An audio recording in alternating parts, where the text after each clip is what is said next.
Bom dia. Tudo certinho com vocês? Uns avisos aqui antes de começar. Em primeiro lugar, eu falei para o Jonatas, amor, avisa que vai tirar foto à noite, porque daí as mulheres capricham, né? E como o Jonas vai ser o fotógrafo, vocês capricham o dobro, porque eu não garanto o serviço. Agora, quero passar para vocês a chamada. Quem não tem o nome, coloca o nome aqui, por favor. E quem não estava aqui semana passada e não... eu tenho uma lista de e-mail. Peraí, vou fazer o seguinte.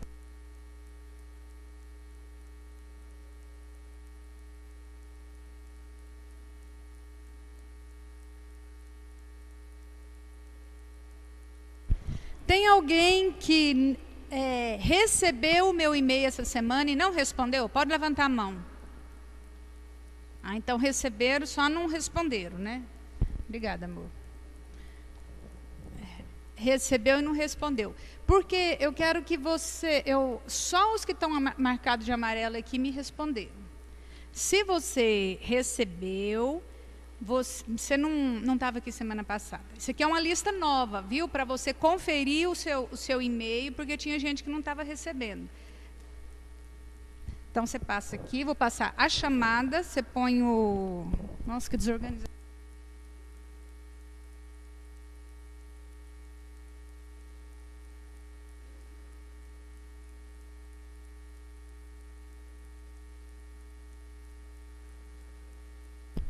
Então, como a gente está se organizando, quem não veio semana passada, vai participar da classe e não colocou o e-mail, coloque aqui porque eu estou... revendo, tinha gente que não está recebendo e-mails meus. E aqui a chamada, você põe presença, se o seu nome não estiver, você coloca seu nome aqui na lista de chamadas. Tá bom? Então, são duas coisas que vocês têm que olhar. E preparei as apostilas só dos livros históricos. Quem deu o nome semana passada já vai receber as apostilas. Quem não deu o nome semana passada, mas eu acho que vai sobrar, eu fiz 3 a mais, de repente dá para todo mundo receber. Você pode entregar, Estevão, por favor? Porque daí fica mais fácil da gente acompanhar, né? Com as apostilas. Estou com 2 auxiliares, meus filhos queridos. Beleza. Vou matricular o Estevão na escola dominical, que ele disse que vem muito aqui esse semestre, então vou matriculá-lo. E nós vamos iniciar a nossa aula. Estamos lá em Josué.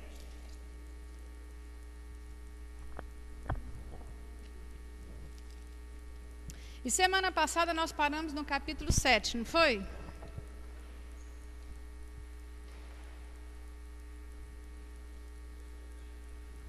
Capítulo 7. Já falei para vocês, não se preocupem com o meu ritmo e falem assim, essa semana ela foi só até o capítulo 7, então eu posso ler bem devagarzinho. Não faça isso, porque tem uns saltos que eu dou e que você não pode dar, então vai lendo. Agora, tem gente que está bem adiantado, né? Tem gente, até hoje achei graça, teve gente me procurando e falou assim, olha aqui na minha Bíblia, porque está repetindo muitas coisas. Será que essa Bíblia está certa? É assim mesmo? Da agora para frente nós vamos ver muita repetição. Então, isso está certíssimo, está normal. Vamos orar? Começar a nossa aula. Deus, nós agradecemos por esse tempo e pedimos que o Teu Santo Espírito venha falar ao nosso coração. Que nós possamos nos sentir preparados para ouvir e receber a Tua palavra. Em nome de Jesus, amém. Tem algumas pessoas que estão fazendo o curso, que me falaram e que passaram que estão fazendo também a classe, vão fazer pela internet, que estão fazendo a classe de novos membros. Paramos no capítulo 7, vamos começar o 7. E só quero fazer uma ressalva, uma coisa importante que não foi falada semana passada. Nós vimos toda a história de Raabe sendo salva com a família dela, não foi assim? Na semana passada. E isso é uma demonstração enorme da graça do Senhor sobre a nossa vida. E a história nos conta que Raabe casou com um israelita chamado Salmão. Na Bíblia Caleb tinha um filho com esse nome. A gente não sabe se é a mesma pessoa, mas de qualquer forma, se você olhar em Mateus capítulo 1, versículo 5, lá na genealogia de Jesus, a gente vai ver que Caleb foi mãe de Obed, que foi o avô do rei Davi. Então ela, apesar de toda a história, fez parte da genealogia de Jesus. Que privilégio, uma prostituta, uma mulher que todo mundo olhava e não valorizava, ninguém se importava, e fazer parte da genealogia de Jesus. Isso é a prova de que existe um Deus que tem misericórdia. E por que eu estou falando isso? Porque nós vamos entrar na história de Ai, de Acã, e todo mundo fala, mas que Deus mau! Não é assim a hora que você leu? Que dureza, como é que mata todo mundo? Então, vamos fazer esse paralelo. Em primeiro lugar, Deus salva Raabe, a prostituta, com toda a sua família. Não foi assim? Todo mundo que estiver dentro da sua casa vai ser salvo. E a gente fala, que maravilha. E aí, a gente entra no capítulo 7, e o capítulo 7 está tratando de mais uma batalha. Como que nós paramos semana passada? O povo vitorioso, todo mundo venceu a cidade de Jericó, apenas rodeando. Não está escrevendo? Eu tenho mais caneta aí nessa, ali. Todo mundo feliz por causa da grande vitória, né, sobre a cidade de Jericó, uma cidade fortificada, cercada de muros, e aí os muros eram largos, gente. Semana passada estava a Roberta e a Mariana, mas como que cai o muro e não cai a casa? Os muros eram largos, construíam casas em cima do muro. E aí a gente fala, que coisa linda, que vitória maravilhosa. Imagina o povo que participou daquilo. Eles estavam, e aí tinha uma cidade pequenininha, o capítulo 7 trata de uma cidade pequena, chamada Ai. E aí eles vão partir para a batalha naquele lugar. Quando nós começamos nosso ministério, Jonatas e eu, nós morávamos numa cidade muito pequena, chamada Caiapônia. Nessa época eu trabalhava no banco, e é um nome tão estranho a cidade, né? Que eu ligava para outras agências, falava, olha, estou falando de Caiapônia. O cara falava, Cai o quê? Desconhecida, né? E muito pequenininha. Aí a gente passou um tempo, nós mudamos para uma cidade maior, e um dia o professor de escola dominical estava dando aula para o Estevão, para a turminha dele, né? E falou assim, olha, aí Josué, o povo de Deus foi enfrentar uma cidade pequena. Como que é o nome da cidade? E ele já tinha dado a aula, mas ninguém se lembrava. Ele falava assim, gente, uma cidade bem pequenininha. Vocês não lembram o nome da cidade? O Estevão falou, sei, Caiapônia. Porque... Então nós vamos falar, não é de Caiapônia, é de Ai, uma cidade pequena. E o povo chegou e falou assim, nossa, Josué, os espias foram lá e falaram, muito pequena cidade, pode deixar os guerreiros descansando, vamos com um grupo pequeno. E foi assim que eles foram para aquela cidade. Só que quem leu viu o que aconteceu. O povo foi humilhado, envergonhado. Morreram 20, eles logo atacaram 23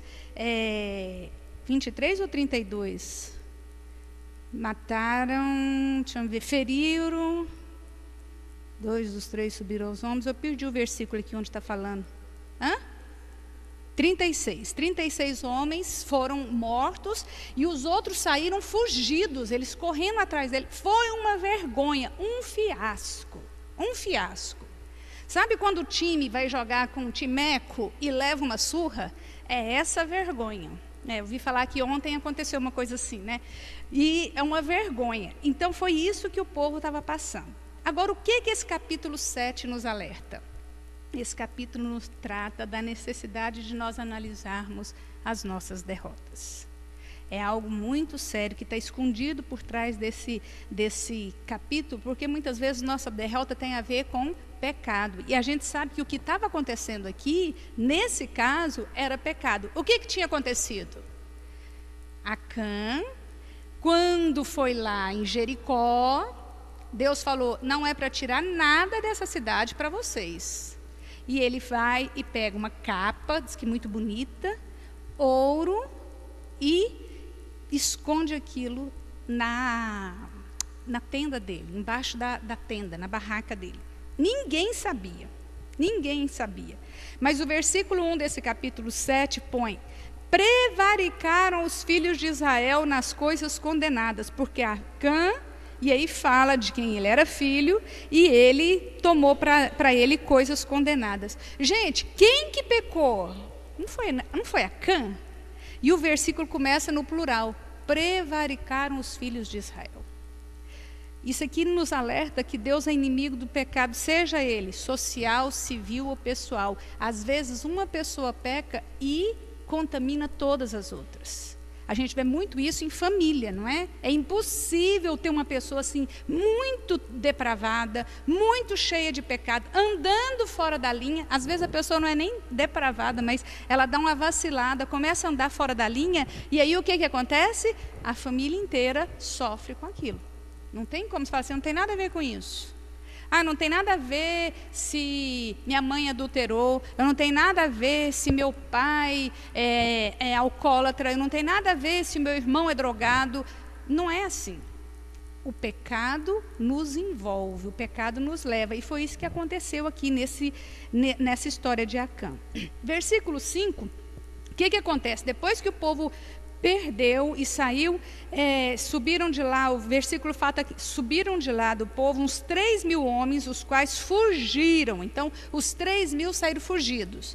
E aí o versículo seguinte diz para a gente assim: os homens de Ai feriram uns 36 e aos outros perseguiram. E o finalzinho do versículo fala assim: e o coração do povo se derreteu e se tornou como água. Tem gente que vive com o coração se derretendo. Gente que tem medo de tudo, que se desaba diante das dificuldades, de qualquer motivo, especialmente diante de derrotas. Tem muita gente que se desmonta muito facilmente. Eu fico impressionado, o povo diante de uma vitória tão grande que eles tiveram, há poucos dias, de repente, porque aconteceu um imprevisto, uma perda, a Bíblia fala que o coração deles se derreteu como água.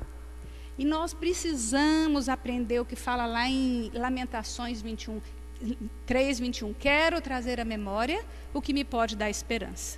Ao invés da gente lembrar na hora da dificuldade, não, existe um Deus que pode mudar essa história, geralmente a gente desaba. E o povo aqui desabou. O povo fala que o coração deles ficou derretido. E no versículo 6, o que acontece com Josué? Então Josué rasgou as suas vestes e se prostrou em terra sobre o rosto perante a arca do Senhor até a tarde. Eu gosto, ele e os anciãos de Israel, e deitaram pó sobre a sua cabeça. Diante daquela derrota, a atitude de Josué foi buscar a Deus em humilhação e oração. Deus, alguma coisa muito grave está acontecendo e eu não sei. Eu não consigo enxergar. E ele, na tristeza, no desespero daquele momento, diante daquela perda, ele se derrama diante do Senhor. Vê a diferença? O coração do povo se derreteu e o coração de Josué se rasga diante do Senhor. Diante da arca do Senhor, que era a presença de Deus. E o que eu gosto é de ver que ele não estava sozinho. Isso aqui é um alerta para nós, membros da igreja. Nós não podemos deixar líder sozinho, deixar pastor sozinho, deixar qualquer pessoa que está na liderança sozinho. Nós precisamos estar juntos. Nós precisamos orar com essas pessoas. Nós precisamos interceder junto com essas pessoas. Precisamos valorizar. Eu sei que agora vai começar os grupos na quarta-feira, mas tem muita gente, eu sei que tem gente que não pode, mas tem muita gente que tem disponibilidade de estar aqui na quarta-feira à noite para orar e não vem. Eu oro aqui em casa mesmo. Geralmente não ora. Geralmente não ora. Então, se a gente reserva um tempo, isso é disciplina. É disciplina para a nossa vida, disciplina para o nosso dia a dia. E aí o que acontece? Nessa hora, Josué conta com esses companheiros. E Deus dá o tempo para o lamento.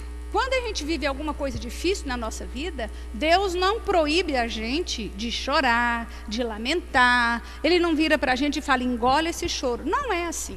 Deus deixa a gente ter o tempo do lamento. Só que tem que ter um tempo. Tem gente que vive a vida inteira lamentando. Um negócio que aconteceu 15 anos, 20 anos, 30 anos, e só fica remoendo e lamentando aquilo. O que Deus fala para Josué? A hora que a gente olha, versículo 10. Então disse o Senhor a Josué, levanta-te, porque estás prostrado assim sobre o rosto. Ou seja, chega, Josué, já chorou o suficiente. Então não há nada de errado no nosso choro e no nosso lamento, mas tem que ter fim. Tem que ter a hora que a gente fala ao nosso coração e falar, eu vou levantar, eu vou me reconstruir, eu vou retomar a minha vida. Não vou ficar com esse coração abatido toda a vida, né? E no versículo 13 desse capítulo, começa, dispõe-te e santifica o povo. E Deus dá toda a estratégia para ele, o convite à santificação ao final do versículo.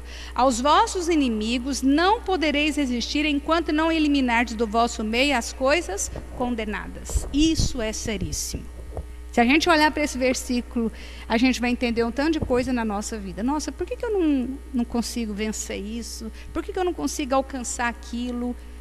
Aos vossos inimigos não podereis resistir, enquanto não eliminar da onde? Da nossa vida, do nosso meio, coisas condenadas. E nós sabemos exatamente o que tem na nossa vida que é condenado por Deus. Talvez não é nenhuma coisa assim, enorme.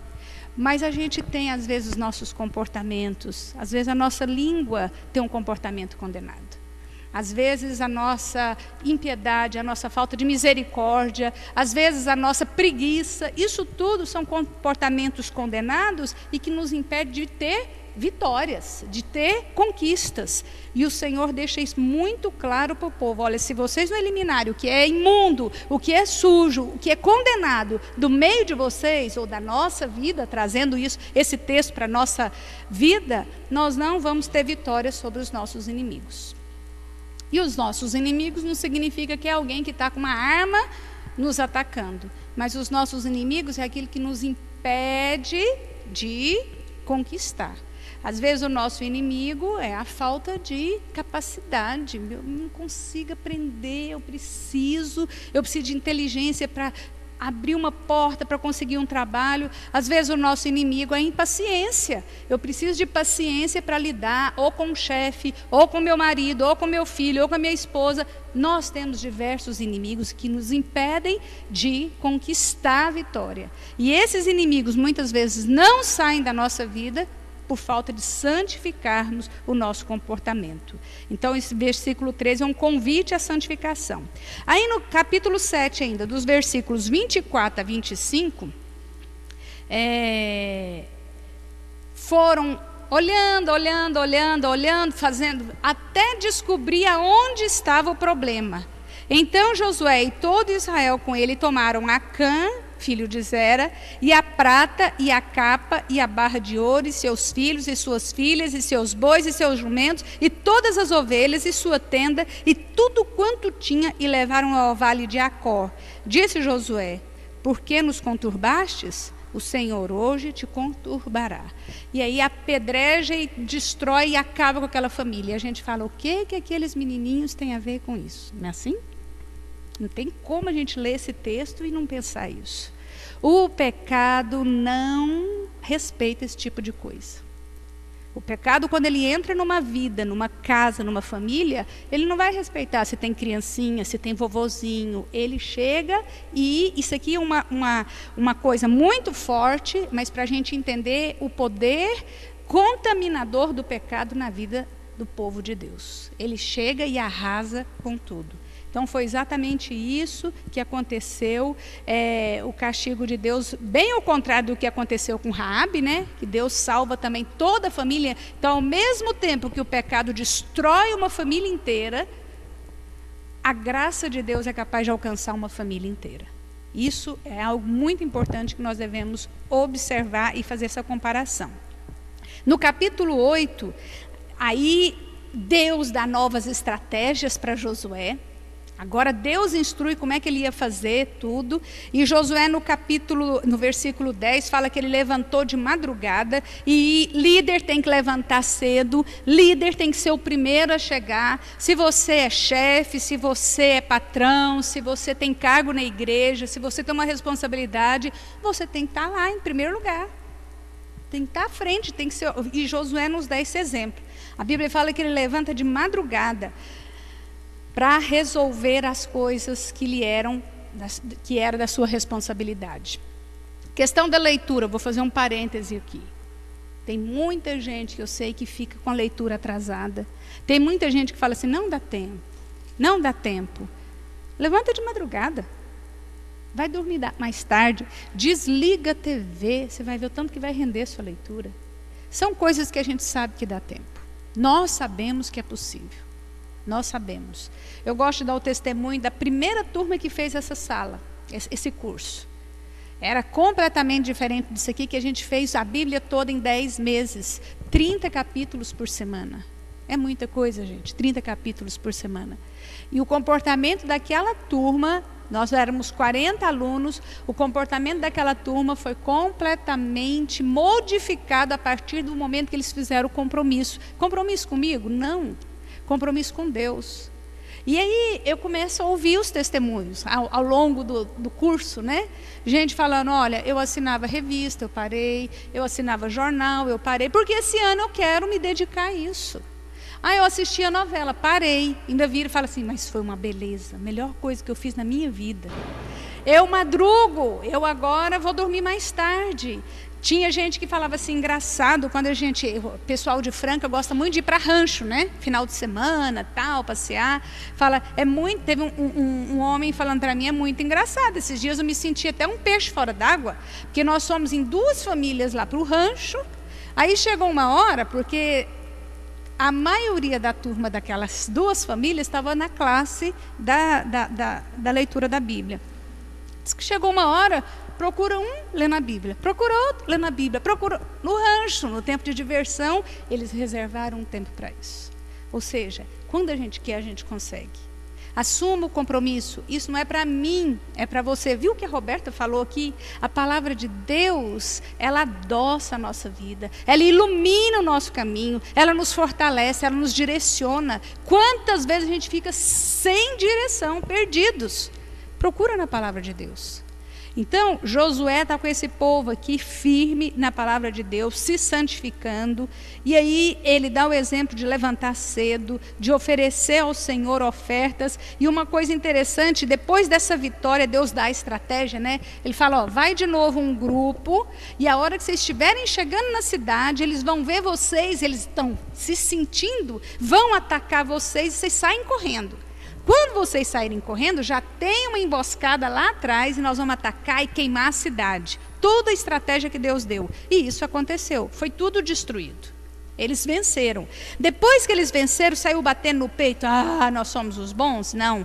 No capítulo 8, no versículo 31, a gente vê Josué oferecendo sacrifícios ao Senhor. O que ele fez? Ele ofereceu holocaustos ao Senhor e apresentou ofertas pacíficas. Quando a gente lê isso aqui, a gente tem que lembrar do que a gente viu lá em Levítico. Holocausto e oferta pacífica, que eu dei até a cópia para vocês, está lá, significa alguma coisa que a gente reconhece a gratidão. O Senhor veio do Senhor. Essa vitória veio das tuas mãos. Josué tinha noção disso, certeza disso. Aí no capítulo 9 acontece uma coisa muito interessante. Depois dessa vitória, diz que o povo ficou tremendo às bases. Lembra que eles estão atacando e conquistando as terras? Lembra que eu mostrei no mapa semana passada as terras que eles estão conquistando? Aí o que acontece? 5 reis falam, gente, a coisa está feia. E, não, antes desses 5 reis, o povo de Gibeão fala assim, vamos dar uma de esperto.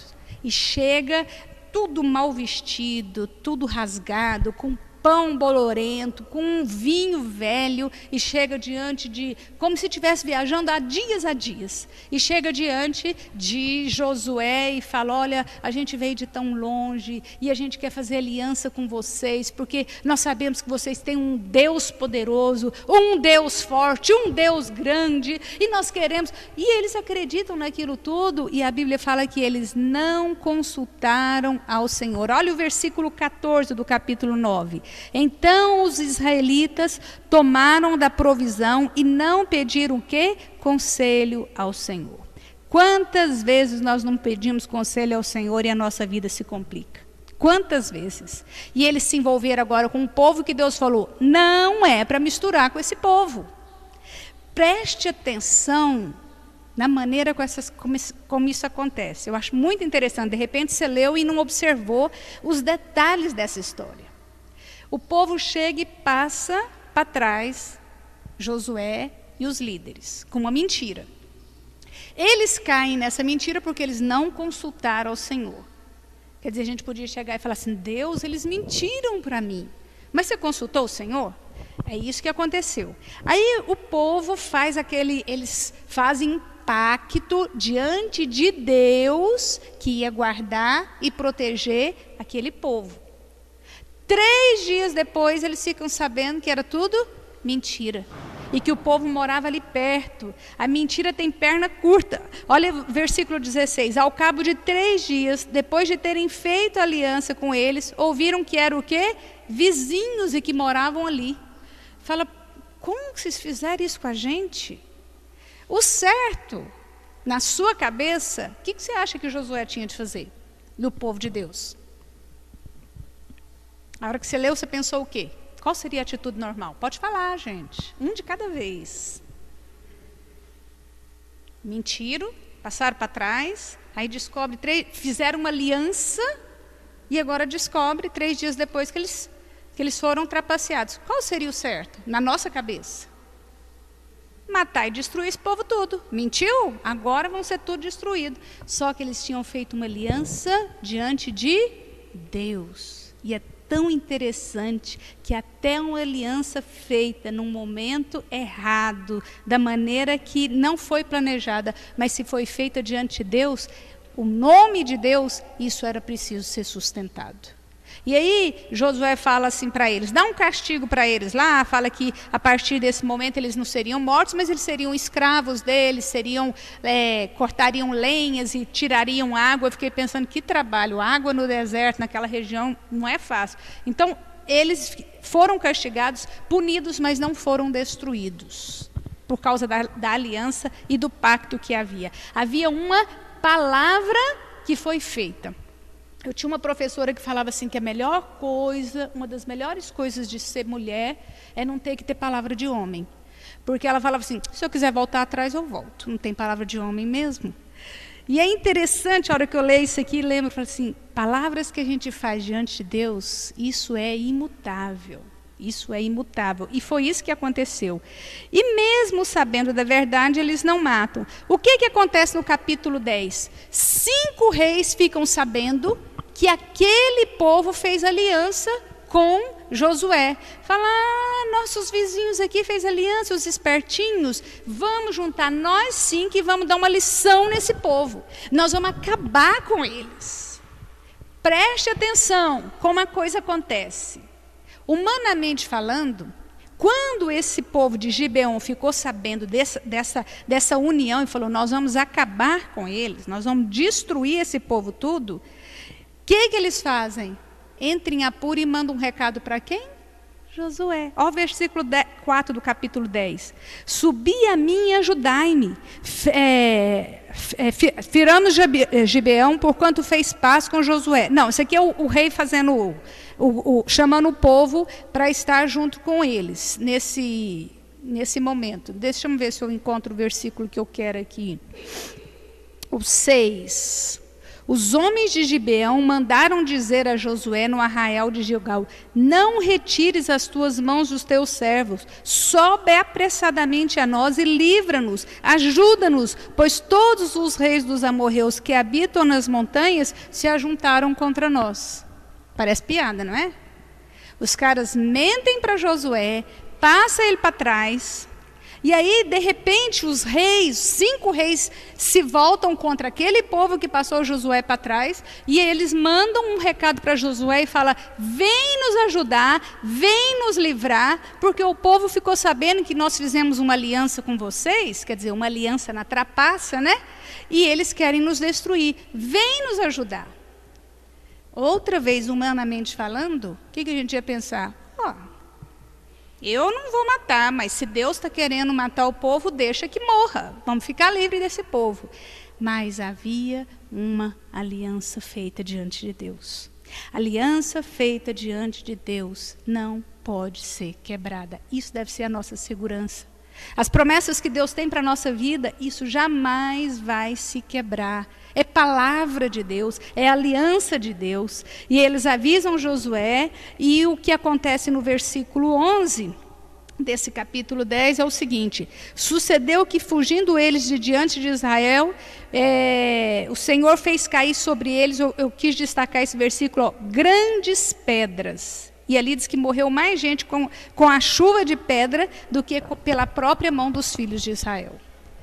Mostra a fidelidade de Deus no sentido, Josué vai, começa a lutar, e para completar, Deus manda chuva de pedra para destruir aqueles que estavam contra o povo que passou Josué para trás, porque havia uma aliança.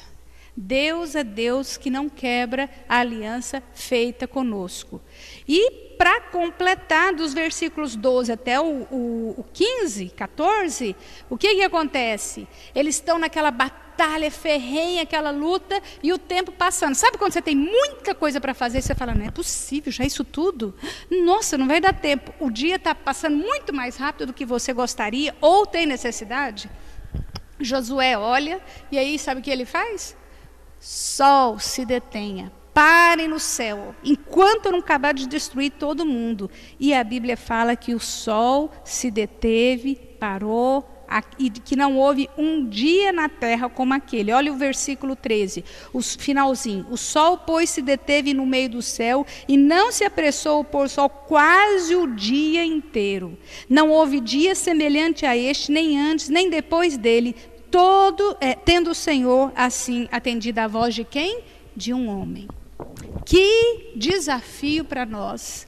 Imagina, a gente não se atreve nem a orar e falar assim, nossa, está muito seco, está muito quente, e eu vou ali fora orar e pedir para Deus mandar chuva hoje para nós. Nós não nos atrevemos a fazer isso, porque a gente sabe da nossa fé. E Josué, na hora da batalha, ele fala, eu quero que esse dia continue, e ora e pede para o sol parar. E quando a gente chega lá, se eu não estou enganada, é em Hebreus, lá no Novo Testamento, não sei se eu estou enganada agora, fala que ele era homem como nós também, e dá um exemplo dele e de Elias, que pede, nesse caso aqui, pede para o sol parar. Então é a certeza de que temos um Deus que ouve o nosso clamor.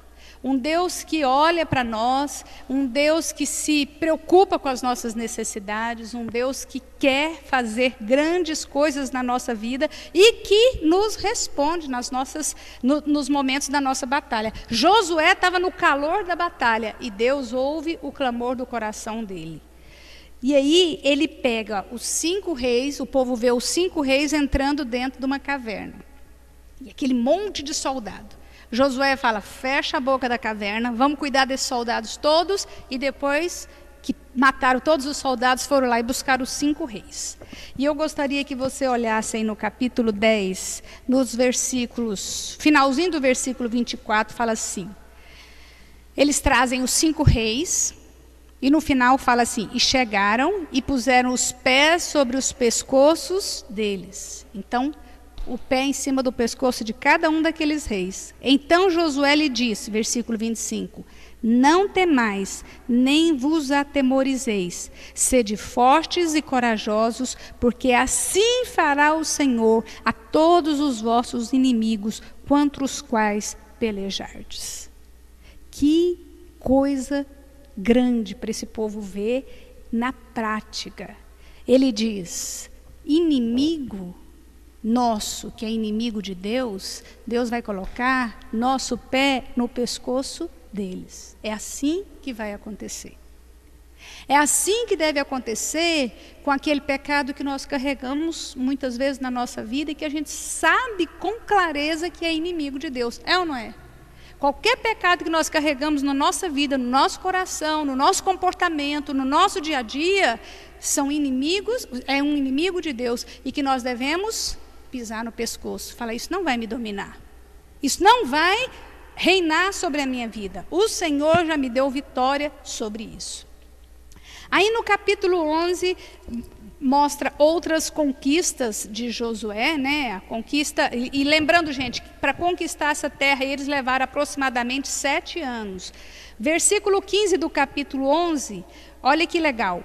Como ordenara o Senhor a Moisés, seu servo, assim Moisés ordenou a Josué, e assim Josué o fez. Nenhuma só palavra deixou de cumprir de tudo que o Senhor ordenara a Moisés. Quantas vezes a gente fica questionando as nossas derrotas, questionando as nossas dificuldades, por pura falta de obediência. Josué foi um homem muito cheio de vitórias, mas a palavra de Deus deixa claro que ele não se desviava, ele não deixou de cumprir o que o Senhor ordenara. Então, uma coisa importante nesse trecho que a gente viu hoje. Primeira coisa que a gente tem que fazer, quando alguma derrota acontecer na nossa vida, nós devemos analisar em primeiro lugar se não há pecado no nosso coração, porque o pecado nos leva à derrota. O pecado nos conduz a perdas, o pecado nos conduz a uma vida de derrota. Primeira coisa que a gente tem que analisar é isso. Analisar o nosso coração, a nossa vida, o nosso caminhar. E às vezes a gente sonda o nosso coração e não encontra nada, não é assim? Deus, eu não estou fazendo, eu não sou o santo dos santos, mas eu não estou fazendo nada errado. Não tem um pecado, não tem uma coisa condenável, não tem uma coisa que quando eu procuro na minha vida, vem assim, né, gente? Tchum, levanta a mãozinha. A hora que você fala assim, tem algum pecado, Senhor, na minha vida? O pecado levanta a mãozinha lá no seu coração, você sabe que existe. Às vezes é assim, com muita clareza. Às vezes é um perdão que a gente tem que dar para alguém. E a gente faz assim, não, isso aí não é nada não, isso é coisa da minha cabeça. E é justamente o que está te impedindo de ter vitórias, o que está te impedindo de conquistar, o que está impedindo de ter alegria, o que está impedindo de ter cura para a alma, para o coração, o que está impedindo. E aí a gente olha e fala assim, mas me passaram para trás, mas mentiram para mim, mas me tapearam, mas me falaram isso e aquilo, mas foram maldosos. E a gente sabe que existe gente assim, que faz isso tudo com a gente. Nós sabemos. Existe gente que machuca, existe gente que fere, existe gente que nos faz chorar. Existe gente assim. Mas a palavra de Deus fala que nós devemos crer no Deus que fez uma aliança conosco. Crer no Deus que vai cuidar dos nossos inimigos e colocar essas pessoas nas mãos de Deus e falar, Senhor, cuida, porque eu cuidar desse problema está me dando só dor de cabeça. Eu estou adoecendo, eu estou entristecendo, eu estou me tornando uma pessoa amarga, azeda. Precisamos aprender a colocar tudo nas mãos do Senhor e obedecer como Josué obedecia. Aí no capítulo 12 é um resumo das vitórias que Moisés conquistou, que Josué conquistou, dos reis que eles conquistaram. E dos capítulos 13 até o capítulo 19, vai falando dos territórios diferentes que as tribos conquistaram. Eu sei que tem gente que deve ter tido dificuldade nessa parte de leitura aí, meio cansativa, né? Mas eu queria que você olhasse uns 14:8, por exemplo. Caleb falando, ele chega diante de Josué e fala assim, mas meus irmãos que subiram comigo desesperaram o povo. Eu, porém, perseverei em seguir o Senhor, meu Deus. Ele falando de 40 e poucos anos atrás, quando ele chegou como espia para ver a terra, coisa que nós já vimos, já estudamos.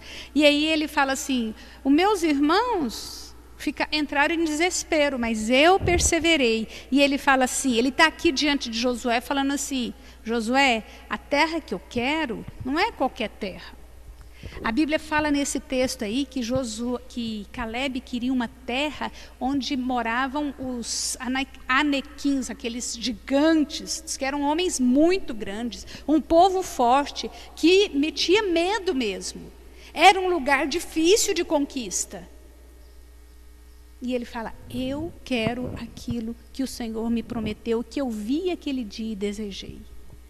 Ele, apesar do tempo, apesar do deserto que ele teve que atravessar, que dó de Caleb, não tinha nada a ver com essa história. Ele chegou e animou o povo, gente, vamos. Josué animou o povo, vamos. E eles falaram, não. E aí, 40 anos de deserto. Lembra que nós vimos agorinha que o pecado social nos leva junto, às vezes o pecado de uma pessoa nos leva junto para uma situação complicada? Exatamente o que Josué e Caleb experimentaram. Sem falar Moisés, né? Aí o que acontece?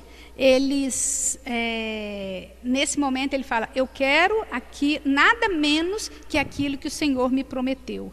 E nos versículos 11 e 12, ele fala, eu estou forte ainda hoje como um dia em que Moisés me enviou. Qual era a minha força naquele dia, tal ainda agora para o combate. Tanto para sair a ele como para voltar. E ele fala, agora pois, dá-me este monte que o Senhor falou para mim naquele dia. Eu gosto tanto disso. Deus tinha falado num momento particular. A gente às vezes lê isso aqui tão rapidão e não presta atenção nisso. Deus tinha falado com Josué, com Caleb, num momento particular. Apesar de estar aquele povão todo lá, e é assim que acontece ainda hoje. Às vezes nós estamos todo mundo juntos aqui e Deus fala particularmente a cada um de nós, da maneira dele. E naquele momento ele fez uma promessa, falou ao coração de Caleb que aquele monte que ele estava avistando, aquela cidade grande, forte, seria conquistada. O Senhor, porventura, será comigo para os desapossar, como prometeu. Eu imagino a vida de Caleb assim, quando ele está lá naqueles 40 dias e vê esse lugar especial, maravilhoso, e Deus fala ao coração dele, Caleb, está vendo esse monte? Está vendo esse lugar especial, fortificado desse jeito? Seu, eu vou te dar. É para você, eu vou te ajudar a conquistar isso.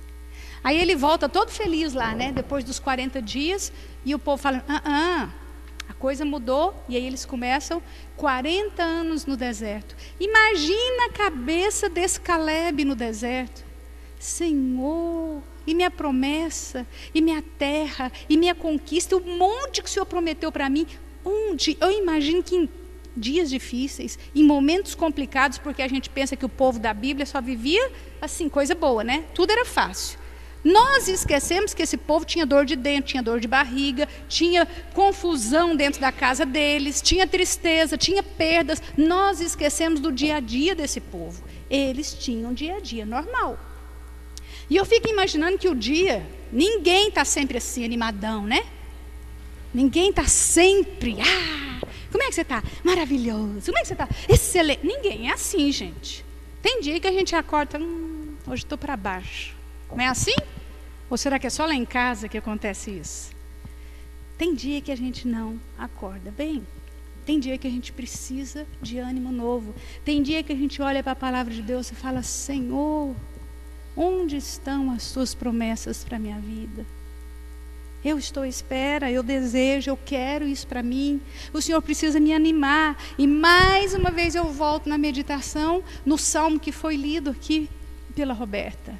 A palavra de Deus, a palavra de Deus. Mais uma vez eu insisto, por que essa história de ler a Bíblia? Porque é a maneira da gente ter uma disciplina de ter a palavra de Deus para nos alimentar, para nos fortalecer. Palavra de Deus que nos alimenta e nos fortalece. E aí o que acontece com Caleb nessa hora, ele fala, não, Josué, eu tenho uma promessa. Deus me prometeu. E Josué dá aquela olhadinha assim, eu imagino o povo falando, nossa, ele está velho, porque não tinha, a não ser Josué, não tinha ninguém daquela idade, 120 anos, não tinha, o resto tudo de 60 anos para baixo. Você olha para uma pessoa que tem o dobro da sua idade, você vai achar o quê? Que ela está velha, não é assim?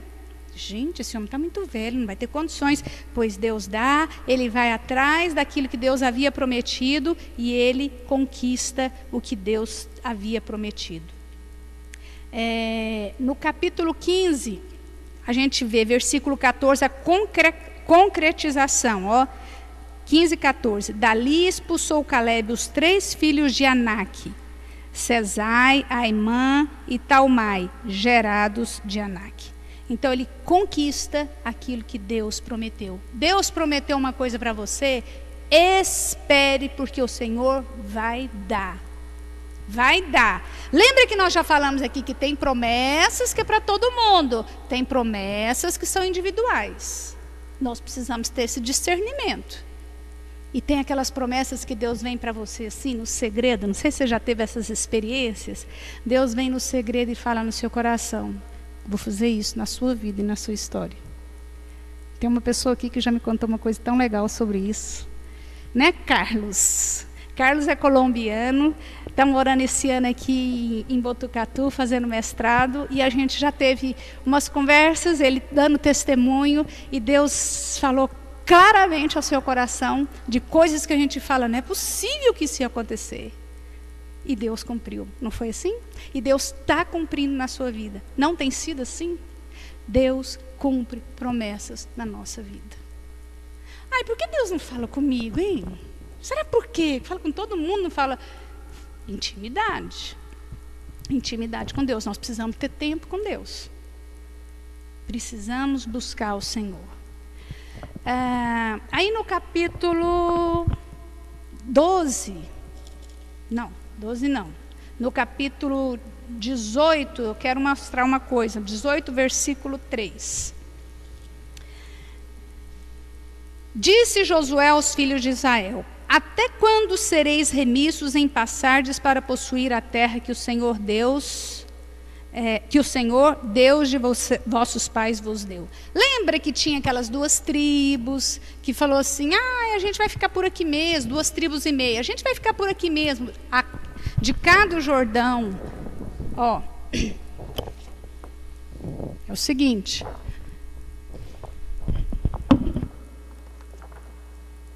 eles estavam aqui nessa região, atravessaram por aqui. Interessante que o lugar, esqueci de falar semana passada, o lugar que o povo atravessa para conquistar Jericó é exatamente o lugar onde Jesus foi batizado mais tarde, naquela região do rio Jordão. Hoje, lá em Israel, a gente tem o lugar onde o povo vai para se batizar no rio Jordão, mas é bem mais aqui em cima do rio. Não é no lugar exato onde o povo atravessou e onde Jesus foi batizado.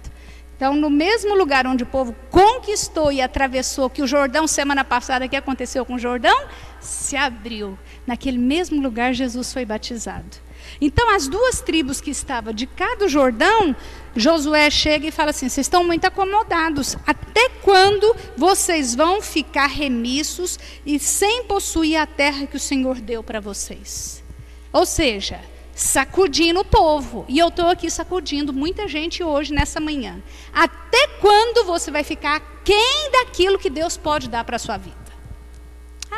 Assim tá bom. Não, nós temos que procurar, correr atrás e falar: Senhor, eu quero aquilo que o Senhor me prometeu. Eu quero conquistas, eu quero coisas novas, eu quero que o Senhor venha fazer coisas grandes na minha vida. E Deus pode fazer isso na vida de qualquer um que desejar.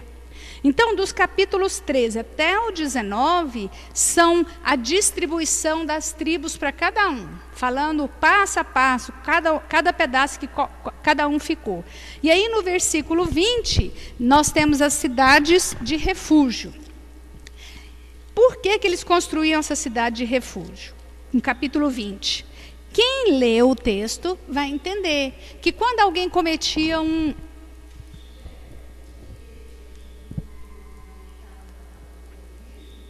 Lembra que ela está perguntando das duas tribos e meio, por que eles ficaram antes não atravessaram o Jordão? Hoje, na verdade, aquilo ali é a região da Jordânia. Eles ficaram lá porque a hora que viram a terra, a hora que viram e eles mexiam em cultura, nós vimos isso lá atrás, eles falaram, esse ponto é ideal para a gente. E essa terra aqui para a gente é suficiente.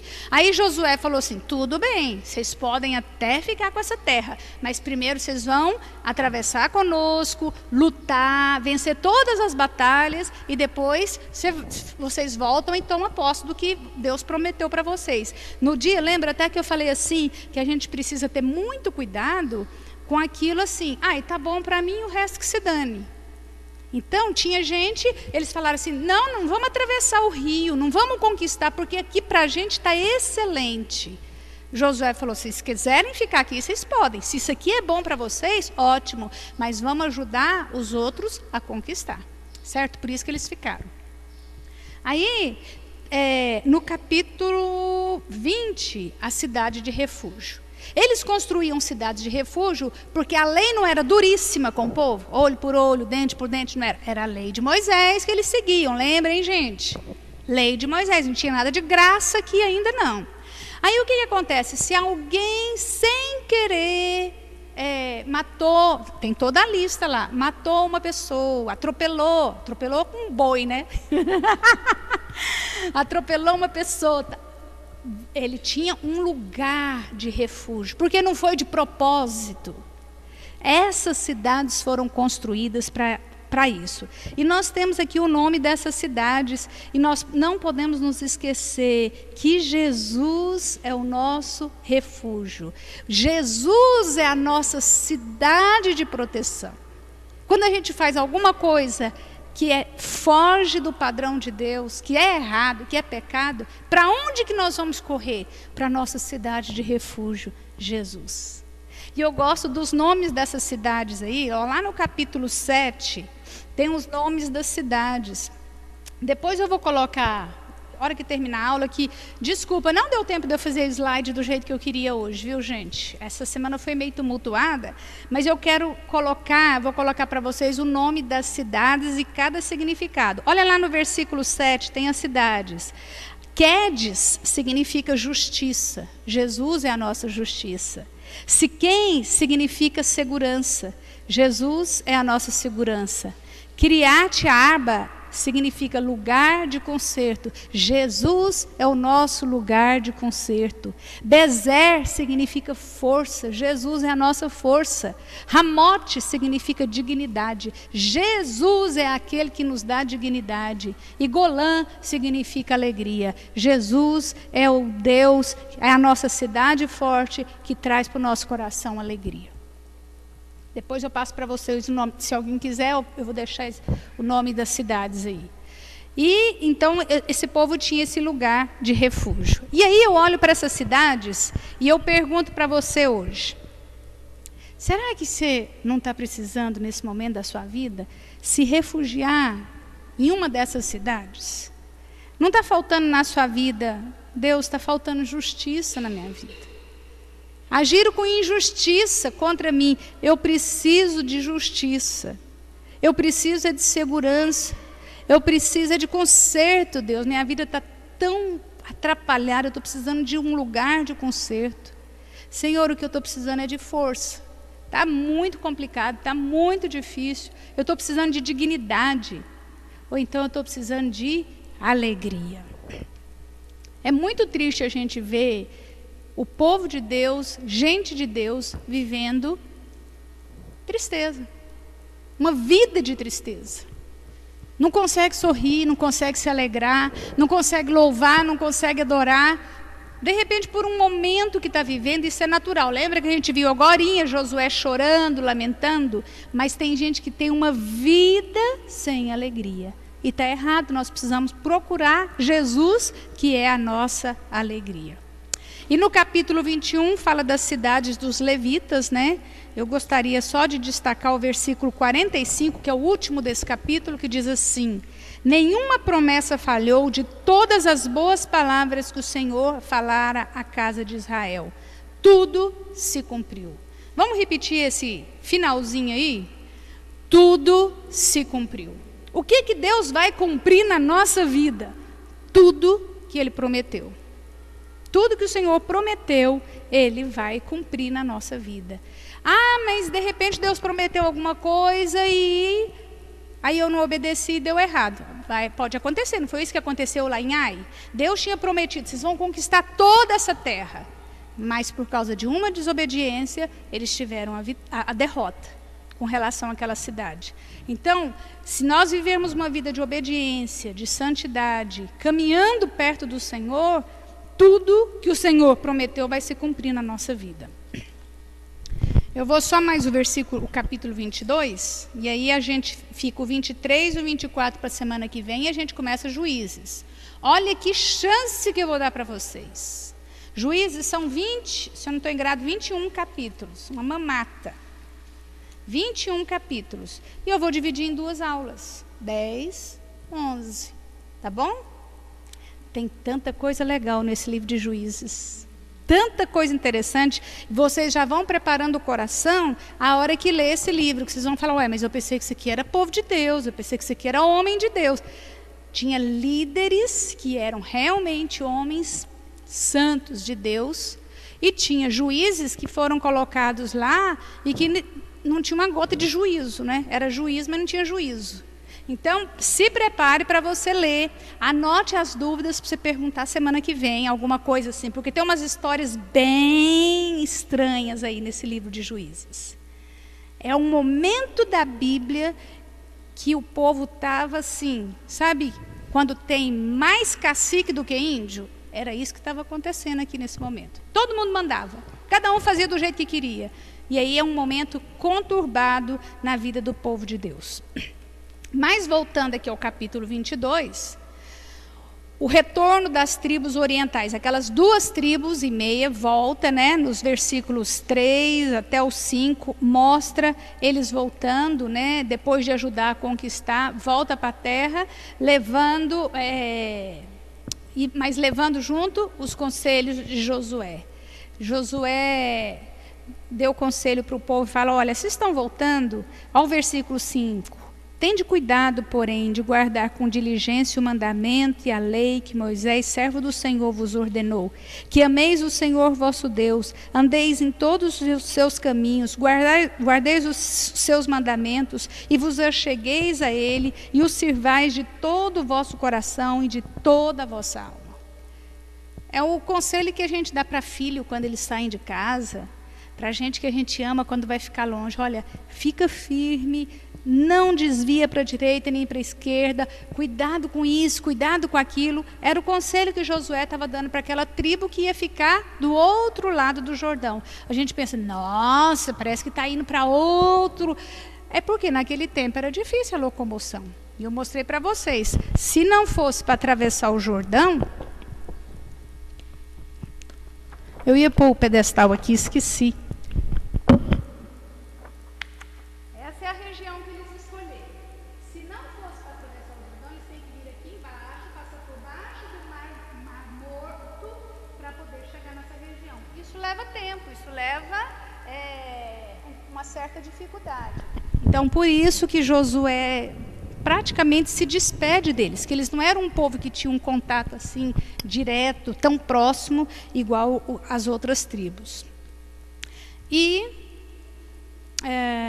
no capítulo, já que ninguém apareceu ali, vou fazer só mais o capítulo 23, desculpa.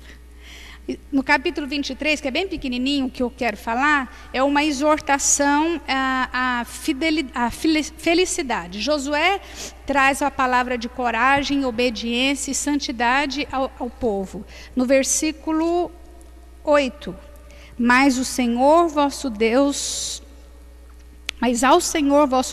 vos apegareis, como fizeste até o dia de hoje.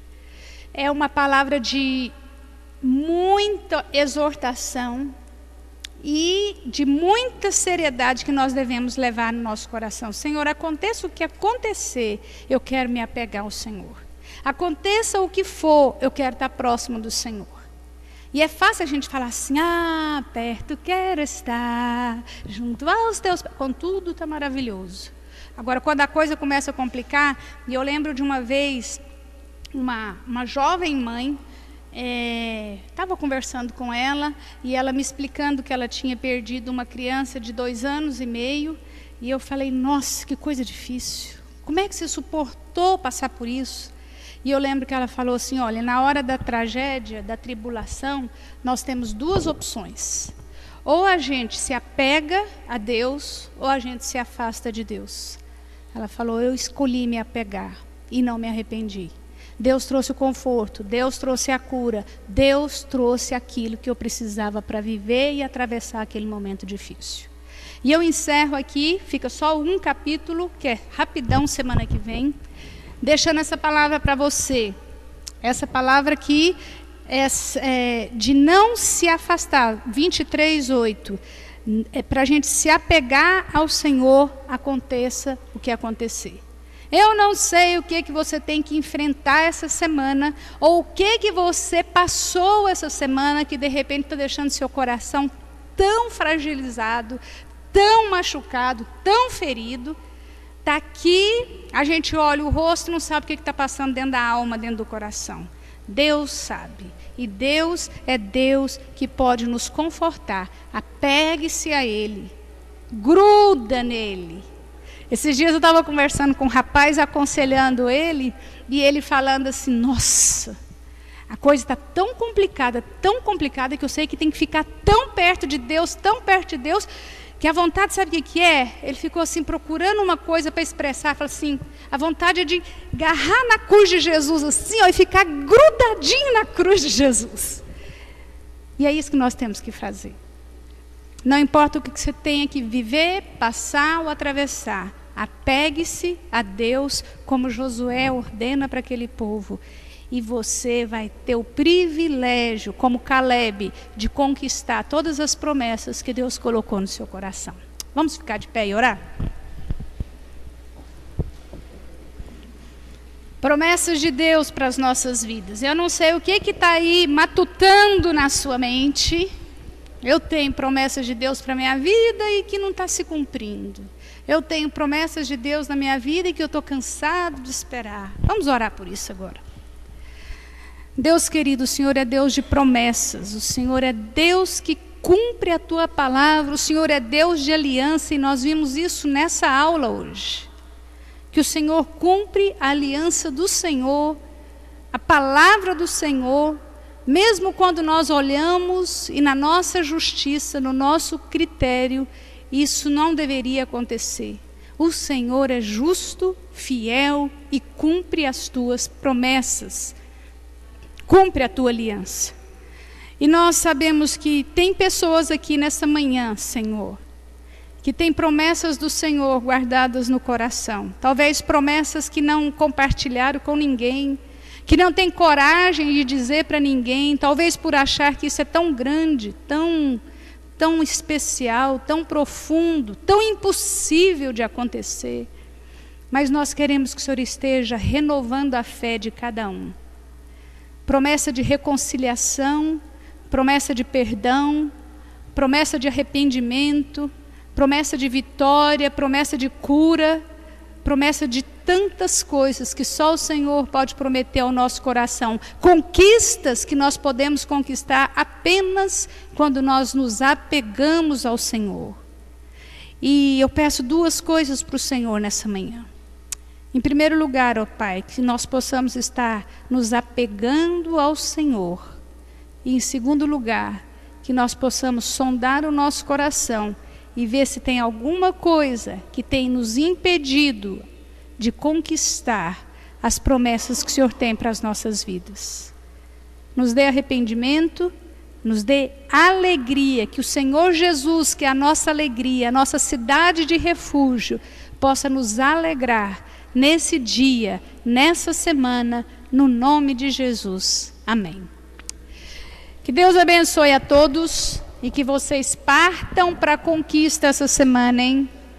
Me contem se Deus cumpriu alguma das promessas para vocês, para a gente compartilhar. Bom domingo e muito obrigada.